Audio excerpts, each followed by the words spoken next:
des sujets entiers. Il y a une autre... Oui. Par exemple, si une femme elle voyage, elle doit prendre l'avion ou pas, sa maman peut être mahram ou pas? En islam, le mahram c'est un homme, toujours. Le mahram c'est un homme, c'est-à-dire celui avec lequel il lui est interdit de se marier. Comme par exemple son père, son frère, ce que certains jeunes appellent en français le demi-frère. On n'a pas de demi-frère en islam, mais c'est le frère de lait.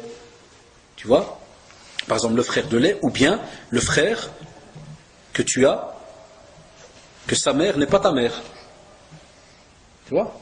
Par exemple, ton père, soit il s'est remarié, parce que soit ta mère, la mère était morte, et puis il a une autre femme, donc il a eu des enfants avec elle, ben, cet enfant devient ton frère. Il est le frère de, pour rigoler, le frère de ta sœur. Et ta sœur et ta sœur à toi. Parce qu'il y en a qui me regardent déjà en train de se dire, parce que c'est vrai qu'il est 9h et qu'on dit, qu'est-ce qu'il raconte? Ben oui, c'est ton frère, le frère de ta sœur, de ton frère, il n'y a pas de... Vous avez compris. Donc on te dit, il voyage avec elle, il va, il n'y a pas de problème, alhamdoulilah. Ça, je dis ça parce que j'ai vu certains commencer à dormir, la tête qui descend là. Ça va? Qui a une autre... Là, Maché? Après, là tout de suite, des sœurs qui suivent les cours, par exemple, les en activité, n'y avait-il pas de grands savants à qui leurs professeurs étaient des femmes? Et naam. Pour donner des exemples. Il y a des exemples, je crois, si je ne me trompe pas, avec le Bukhari, rahimahullah.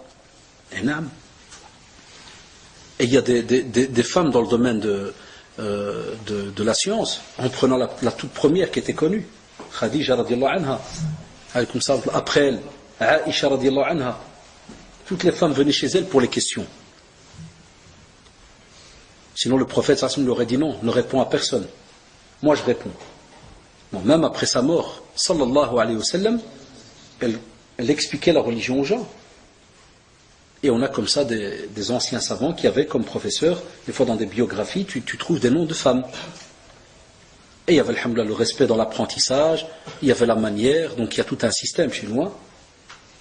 Mais on n'a pas d'être gêné parce que donc c'est une femme qui a appris des fois à son mari ou à un groupe la religion. C'est vrai que maintenant avec tous les problèmes qu'il y a, les complications, et puis entre guillemets aussi, aujourd'hui ça se demande, quasi entre guillemets, ça se demande pas. Pourquoi? Parce que alhamdoulilah, il y a en général, il y a des compétences, c'est dommage de le dire. Il manque de compétences côté sœurs. C'est pour ça que des fois il y a des cours où on a les frères et les sœurs ensemble. D'une manière, alhamdoulilah, où il y a quand même du respect et autres. Pourquoi? Parce qu'on manque côté sœurs à cause que beaucoup de parents freinent l'apprentissage des sœurs. Et des fois les sœurs ont envie de discuter de certains sujets intimes à eux, des explications qui sont très délicates, et il n'y a pas de sœurs qui se présentent, formées, qui se connaissent bien dans le domaine de la religion, pour donner ces cours. Ou bien des fois, comme vous le savez, il y a aussi le problème, il faut être honnête, pas tourner autour du pot. Il y a le problème des tendances, des sectes, des ceci, des cela. C'est pas facile aussi. Tu vois, donc, mais ça existe, alhamdoulilah. Oui.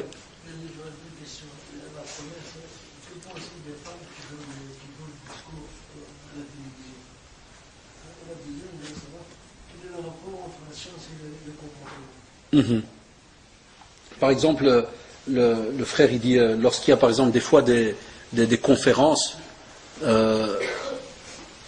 qui se donnent, et ça c'est vrai que c'est un drôle de truc. Wahnaya, on dit par respect, et même pas que par respect, c'est parce que vous savez, le corps de l'être humain, il a des capteurs. Et l'islam, subhanallah, n'a pas été gêné de reconnaître que dans chacun d'entre nous, on a des envies. Il y a des envies, ça arrive. Alors c'est pour ça qu'il a structuré les choses. Et des fois c'est vrai qu'il est étonnant que tu trouves, par exemple, le frère qui ne va pas venir écouter un dars à la mosquée, mais va s'asseoir devant la parabole et écouter une sœur donner un dars sur la foi. Et spécialement, et maintenant tout le monde le sait, ceux qui passent dans les paraboles, c'est même les savants ils en parlent, c'est ruine, et vous le savez. Bien maquillé, bien ma'addel, bien kadam, rouane, el tibilala. Dès qu'il termine dars, la plus moche de la terre, c'est qui? Ça devient sa femme. Qui la regarde, dit Bismillah.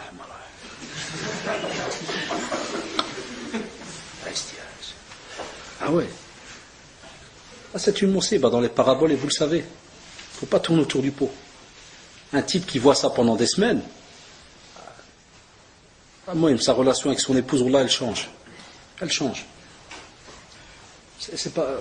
Et l'islam n'est pas gêné de parler de cela, parce que, subhanallah, on est des êtres humains. Donc c'est pour cela on dit aux frères Allah et dit écoute Doros, tu veux le dars, va chez Ammi Cheikh, va écouter le dars. Va te laisser devant la sœur Fatima, quand on dit non, j'apprends la science. Oui. Et la deuxième question, les deux vont de pair. Quelqu'un, wallahi, qui apprend la science et qui n'a pas le comportement, zéro. Wallah, zéro. C'est pour ça que le prophète sallallahu alayhi wa sallam, même lorsqu'il a parlé du mariage par rapport au choix, quand quelqu'un vient à toi, vous l'avez déjà entendu dans les conférences de mariage, il a dit إِذَا أَتَكُمْ مَنْ تَرْضَوْنَ دِينَهُ وَخُلُقَهُ. La religion et le comportement. Pourquoi? Parce que le comportement, c'est ce qui va prouver ce que tu as appris. La preuve, par exemple, dans la théorie, il n'y a pas un cours qu'on appelle Al-Kadhib, le mensonge. Yak?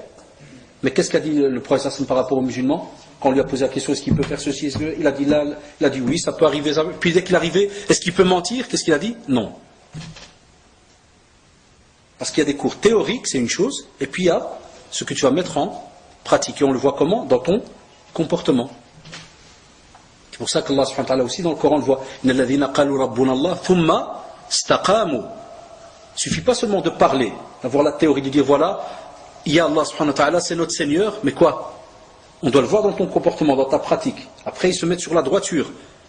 Ils montrent comment est-ce qu'ils fonctionnent, comment est-ce qu'ils pratiquent leur religion, et ainsi de suite. Les deux vont de pair. Et c'est pour cela que, on va dire entre guillemets, lorsque vous avez des fois dans notre religion, alhamdoulilah, il y a des termes. Professeur, yak, on t'entend comme ça maintenant, je parle entre les jeunes, professeur, prédicateur, kada. Il y a des niveaux. Et c'est pour cela qu'on te dit, subhanallah, chaque niveau, tu as une responsabilité devant ceux qui te regardent. C'est important. Mais ça ne veut pas dire que, par exemple, le prédicateur ou ceci ou cela ne va jamais s'énerver, ou bien ça peut arriver. Mais on va te dire qu'il y a quand même une demande qui lui est faite et qui est beaucoup plus poussée par rapport à celui qui ne connaît pas. Ça d'office. Quand tu as la science ou bien quand tu apprends, il faut absolument qu'à côté on apprenne le comportement. C'est pour ça que dans la plupart des instituts, quand ils donnent cours de religion, ils mettent à côté quel cours? L'akhlaq, l'éthique. Parce que les deux vont de pair. Sinon c'est illogique. Clôture, Inch'Allah, et Shabab. Inch'Allah, on a quand même fait tabarakallah. Vous aviez une dernière question? Ça va? Jazakumullah, comme d'habitude, pour votre écoute. Et qui a déjà un calendrier par rapport au mois prochain, l'heure de la prière de l'Aïcha? Qui peut savoir ça plus ou moins? Pour pas qu'on ait comme aujourd'hui, au début, un décalage de presque une demi-heure, pour clôturer tout